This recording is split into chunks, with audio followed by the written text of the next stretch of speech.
now let's go on to the biggest loser of the debate. Obviously, we have disagreement on this, too. My runner-up is Jeb Bush, because this is not a winning strategy. He doesn't do that nearly as much as we. He does. At some point in come every... on, Ben, give me a break. Come on, he didn't win, Ben. Give me a break. He didn't win. Look, you're not being fair.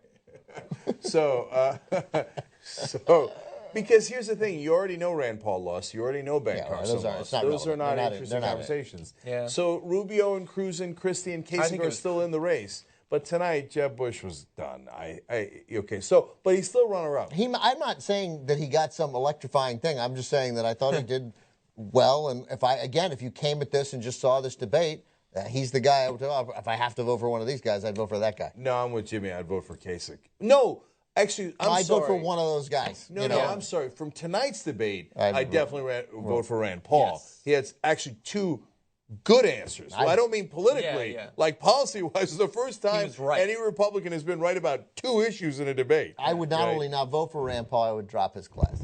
Well, what's interesting, too, is that you see with Trump out of there, some of them started to sound more like actual human beings. That's right. True. So Rand Paul was allowed to talk like a human being. John Kasich went crazy talking like a human being. Totally. He was worried about the mentally ill, which we've ignored since Ronald Reagan, which is what the homeless pop. It was unbelievable the stuff he was saying. So not Marco Rubio though. The Iran deal. He was like, if they violate it, but he was still like. But essentially, we'll be implementing it. Yeah. Brett Baer apparently also a huge fan of that deal. I think that was the biggest effect. Of the question. The biggest effect of Trump not showing up there is that they could, once people forgot about him, they could start talking like actual human beings, which is it's nice. I mean, it's because Trump's candidacy and the popularity that he has garnered makes you feel scared about the country. It's like, holy shit, there's that many fucking racists out there. I mean, we're that close to being a fact. They say the price of liberty is eternal vigilance, and now you see why they say that, right? Because holy shit, almost half the country is out of their fucking minds and would that quickly turn to be a fascist state. Yeah.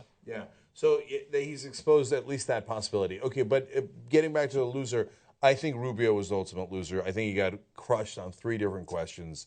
I thought the montage that they ran against him was devastating.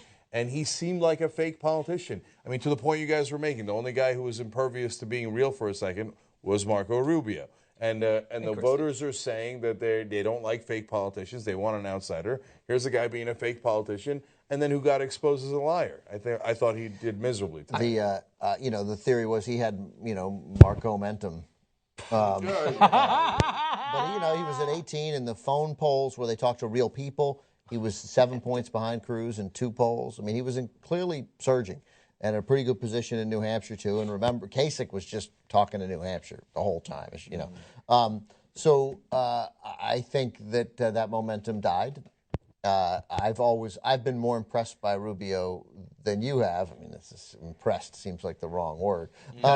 But I think he was the biggest loser. I think he had a moment when he had an opportunity without Trump and that Cruz didn't do that well, to seize the stage and threaten Cruz for second place, which means it could have been a Trump-Rubio thing, which the establishment would be like, oh, we have a choice.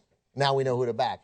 Right. And I think he failed, and I think it will hurt him. I think he had a really bad debate. I think that it was Christie. Actually, I mean, look. I guess maybe I was briefly not paying as much attention during a couple of the answers that convinced you that Rubio was doing badly. I thought that his recovery on the montage was serviceable. It distracted from the point that she was trying to make. I still think it hurt him, but I don't think it was too terrible. I thought it was a little bit rougher when they pointed out even the people of your own state don't think you're going to be president this time, maybe someday.